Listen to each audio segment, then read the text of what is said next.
নমস্কার বন্ধুরা, আজকে 8ই মে আগামী 48 ঘন্টায় পশ্চিমবঙ্গের দক্ষিণবঙ্গের জেলাতে শপথ গ্রহণ রয়েছে পশ্চিমবঙ্গের নতুন মুখ্যমন্ত্রীর জন্য। কিন্তু দক্ষিণবঙ্গের এরিয়াটাতে ওয়েদারের কন্ডিশন খুব একটা ভালো নয়।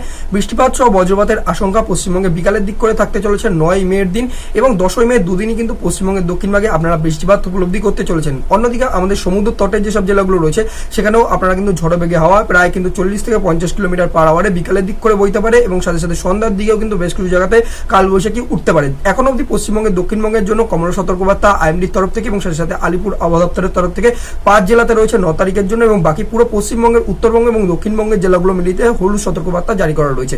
উত্তরবঙ্গের জেলাগুলোতে মেঘ এখন অবধি বৃদ্ধি হচ্ছে, দুদিন ধরেই কিন্তু বৃষ্টিপাত দেখা যেতে পারে বিক্ষিপ্ত হবে। সাথে আমাদের বাংলাদেশের যে পার্শ্ববর্তী দেশ রয়েছে সেখানে দক্ষিণ ভাগটায় কিন্তু আপনারা বৃষ্টিপাত সহ বজ্রপাত উপলব্ধি করতে পারবেন। অন্যদিকে কিন্তু উত্তরের যে জেলা রয়েছে মানে আর কি বাংলাদেশের, তো সেখানেও আপনারা ভারী বৃষ্টিপাত দেখতে পারবেন। সাথে আমাদের আইএমডির তরফ থেকে অর্থাৎ ইন্ডিয়ান মেটেরোলজিক্যাল ডিপার্টমেন্টের তরফ থেকে বলা হচ্ছে যে ত্রিপুরার উপরেও মেঘ থাকবে, ভারী মেঘ, সাথে বজ্রপাত সহ কালবৈশাখীর মতো পরিস্থিতি ত্রিপুরার উপরেও তৈরি করতে পারবে এবং আমাদের যে আসাম রয়েছে আসামের উত্তর ভাগ এবং সাথে সাথে উত্তরের যে মানে আর কি মধ্যভাগের আসাম রয়েছে সেখানেও আপনারা বজ্রপাত সহ বৃষ্টিপাত দেখতে পারবেন। এবার মোটামুটি ভাবে এক এক জেলা করে যদি দেখার চেষ্টা করি, সেক্ষেত্রে আমাদের দক্ষিণবঙ্গে যদি আমরা কথা বলি, কালকে আমাদের শপথ গ্রহণ রয়েছে মুখ্যমন্ত্রীর জন্য। তো সেক্ষেত্রে আমাদের পশ্চিমবঙ্গের দক্ষিণ ভাগের এরিয়াটাতে প্রায় অনেক লোক থাকবে, অনেক ভিভিআইপি লোক কিন্তু থাকবে, যার জন্য কিন্তু এখানে ওয়েদার কন্ডিশনটা আলোচনাটা খুবই গুরুত্বপূর্ণ।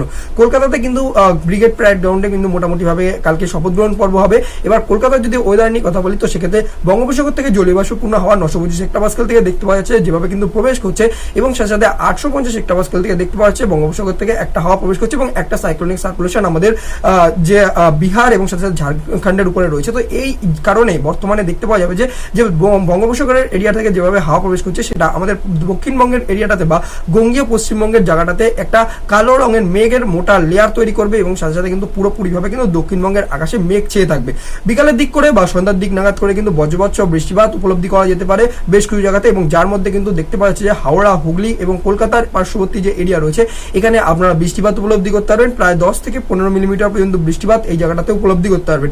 যদিও কিন্তু গরমের বা অস্বস্তিময় পরিস্থিতি এখানে নেই, টেম্পারেচার মোটামুটি ভাবে 30 থেকে 35 ডিগ্রির মধ্যেই ঘোরাফেরা করবে এই জায়গাটাতে। সাথে সাথে যদি আমাদের সমুদ্র তটের যেসব জেলাগুলো রয়েছে, যেমন আমাদের পূর্ব মেদিনীপুর, পশ্চিম মেদিনীপুর, উত্তর চব্বিশ পরগনা, নর্থ এবং দক্ষিণ চব্বিশ পরগনার এরিয়াটাতে এখানে আপনারা বিকাল করে কিন্তু একটু ঝড়ো বেগে হাওয়া বা কালবৈশাখী উপলব্ধি করা যেতে পারে। ডায়মন্ড হারবার, হলদিয়ার এরিয়াটাতে, কাকদ্বীপ, তারপরে মোটামুটি মেদিনীপুরের তমলুকের এরিয়াটাতে এই জায়গাটাতে দেখা যেতে পারে এবং সাথে সাথে এরপরে যে আমাদের মুর্শিদাবাদ, তারপর নদিয়ার এরিয়া রয়েছে, সাথে রামপুরহাট, বোলপুর, শান্তিনিকেতন, পুরুলিয়া, বাঁকুড়া, বীরভূমের এরিয়া এবং সাথে আসানসোল, দুর্গাপুরের এরিয়া অর্থাৎ হচ্ছে পূর্ব বর্ধমান, পশ্চিম বর্ধমান, সব জায়গাতেই দেখতে পাওয়া যাচ্ছে হলুদ সতর্কবার্তার সাথে সাথে কিন্তু বজ্রপাত সহ বৃষ্টিপাত। কিছু জায়গাতে আপনারা কিন্তু শিলাবৃষ্টিও উপলব্ধি করতে পারবেন।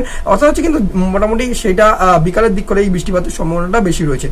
মোটামুটি দক্ষিণবঙ্গের টেম্পারেচার 35 ডিগ্রির কাছাকাছি ধরে রাখো, কিন্তু রাতের দিক করে টেম্পারেচার কমই থাকবে, প্রায় 25 ডিগ্রির কাছাকাছি টেম্পারেচার থাকবে। অন্যদিকে দেখতে গেলে বাংলাদেশের দক্ষিণ ভাগেও কিন্তু এই যে নিচু লেভেল থেকে হাওয়া প্রবেশ করছে এবং উত্তর মানে আর কি 850 হেক্টোপাস্কেল থেকে যেভাবে হাওয়া আর কি ঘূর্ণন রয়েছে অর্থাৎ ঘূর্ণাবর্ত রয়েছে, যার কারণে কিন্তু বাংলাদেশের যে দক্ষিণ ভাগ রয়েছে সেখানে আমাদের যশোর, খুলনা, পিরোজপুর, ঢাকার এরিয়া, নোয়াগঞ্জ, নোয়াখালী, হাবিগঞ্জ, তারপরে কুমিল্লা, ফেনীর এরিয়া এবং সাথে সাথে কিন্তু যে চট্টগ্রাম, রাজশাহী, রংপুর এরিয়া এই জায়গাগুলোতে আপনারা বৃষ্টিপাত উপলব্ধি করতে পারবেন এবং কক্সবাজারে মোটামুটি বৃষ্টিপাত দেখা যেতে পারে আগামী 48 ঘন্টাতে।